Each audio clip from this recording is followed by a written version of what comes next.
considéré comme le plus grand joueur de guitare électrique et il est l'un des musiciens les plus importants du XXe siècle. Alors avant de passer à l'oreille de Rémi, Yann, tu as une info de dernière minute. Oui, une info qui vient de la ville de Roquebrune-sur-Argent. Là, dans le magasin, on a pu aller voir le gérant. Une info de dernière minute. Sans raison des intempéries. Merci Yann, tu auras l'occasion bon. de développer encore tout ça tout à l'heure à 19h. Oui, tout à fait. Merci. Ah, on passe maintenant à la chronique L'oreille de Rémi.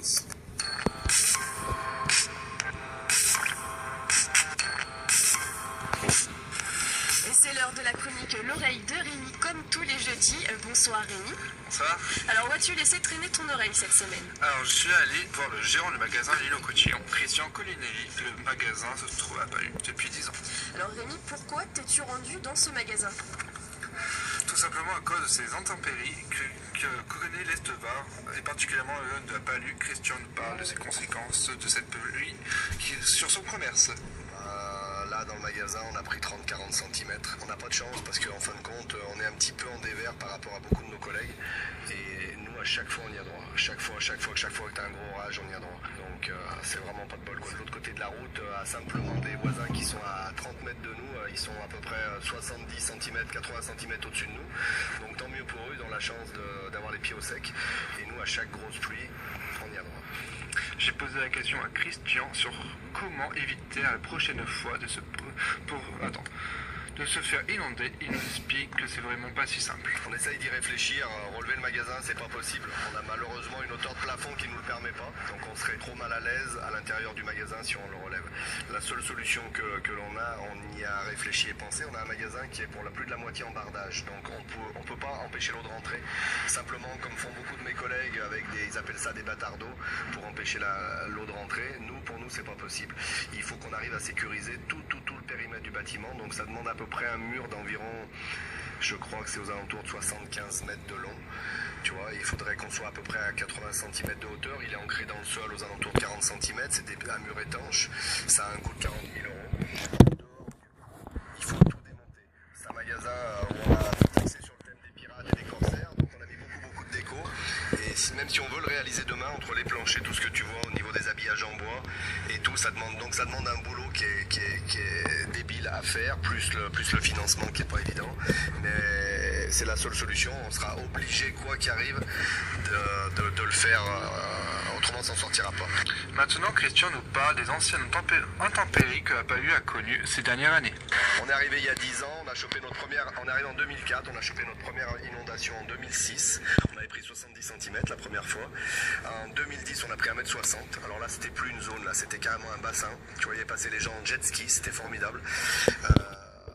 Là, à la suite de celle-ci, on s'est dit, bon, les pouvoirs publics ont vraiment réagi. Donc on s'est dit, bon, écoute, on tient le bon bout, il commence à y avoir des discours et des choses intéressantes. En 2011, malheureusement, on reprend encore 1 mètre. Alors là, il y a eu encore plus de blabla et de discours, mais en fin de compte, tu t'aperçois que c'est que du blabla à chaque fois, quoi. Et puis malheureusement, en janvier, il est à peu près exactement la même qu'aujourd'hui, 30 à 40 cm. Aujourd'hui, on est chanceux parce que par rapport à tous ces événements, on a encore une assurance qui continue à nous assurer, qui nous permet de travailler. Mais malheureusement, on a bien senti à la dernière intervention que c'était la dernière fois qu'ils nous assuraient et que si on avait un sinistre, on en serait quitte à plus être assuré. Donc là, le sinistre d'aujourd'hui, malheureusement pour nous, je pense qu'il va être entièrement à notre charge parce qu'on sait pertinemment que si on le déclare, tant qu'on n'a pas fait les travaux dont on parlait juste avant, je veux dire, on sera plus assuré. Si on n'est plus assuré, on ne peut plus travailler, c'est pas possible. Alors Rémi, si je me trompe pas, Christian Colinelli a également un deuxième magasin. Oui, ce magasin est ouvert seulement pour Louis. Christian nous donne les raisons. Alors on l'a plutôt fermé à cause des inondations précédentes de janvier. À cause de ces inondations répétitions, la zone, mine de rien, a été un petit peu désertée. Il n'y a plus aucun commerçant qui veut venir s'installer parce que c'est trop dangereux. Ce qui fait qu'on a commencé par perdre un commerce, 2 commerces, 10 commerces, 15 commerces. Et aujourd'hui, mine de rien, dans notre zone, il y a beaucoup moins d'activité, beaucoup moins de commerces. Ce qui fait que indirectement, notre chiffre d'affaires, il a quand même tout doucement baissé. Et l'inondation de janvier, c'est un petit peu enfoncé le flou. Donc, pour permettre au magasin d'arriver à tenir la tête hors de l'eau, c'est vraiment le cas de dire, il fallait absolument qu'on réduise au maximum les frais. Quand il arrive un moment où tu n'as plus de rentrée d'argent, la solution de t'en sortir, c'est d'essayer de réduire les frais au maximum. Donc on a fermé le magasin de devant, on a tout rapatrié au fond et ça nous permet d'économiser un loyer. Ça nous a permis, malheureusement c'est pas marrant, mais de licencier une personne, d'économiser un salaire. Tu rajoutes les assurances et tous les faux frais, c'est une économie pour l'entreprise d'environ 75 000 euros annuels, c'est énorme. On aimerait le réouvrir, on est dans nos murs, on aimerait vraiment le réouvrir, mais pour l'instant c'est pas hors de question. Tant qu'on n'arrive pas à remonter au niveau du chiffre d'affaires, on ne pourra pas réouvrir. Pour Halloween, on s'en est servi pour faire une belle animation dans un magasin qui était dédié uniquement à Halloween, donc c'était fantastique pour les clients. Ouais, t'inquiète. Mais c'est éphémère. Bien sûr.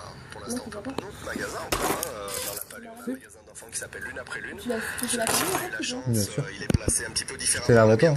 Il a pas été Ouais, t'inquiète. pour nous, puis pour moi en tant que chef d'entreprise, c'est vraiment Mais elles sont comme ça, je l'enregistre. de très dur à vivre et même pour Parce que je me suis rendu compte que personne m'écoutait. on y laisse vraiment énormément d'énergie. Bah, à la radio, personne le trouve. Personne la trouve. Tu as des grosses pluies. On a tellement peur d'être inondé parce qu'on voit la rivière qui monte, donc on sent qu'on va être inondé. Oui, pareil, mais... Magasin à environ 1 mètre de hauteur. Ça Bon, nous prend ce week-end, tu fais quoi? On a la chance de pas être inondé et le lendemain, tu passes la journée à tout remettre et ça, on le fait au moins une dizaine, quinzaine de fois dans l'année. Donc c'est vraiment usant.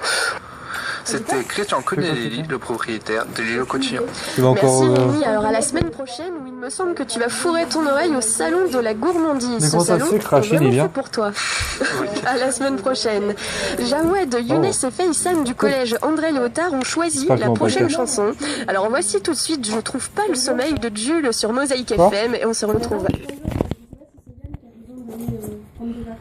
Bah, il est contre le Front National, c'est ça qui fait... Ouais, non, mais ça casse les couilles, c'est bon. Ouais, c'est une partie comme les autres, c'est ça Déjà, que... attends, déjà, ils m'ont fait chier avec Ouais. le public.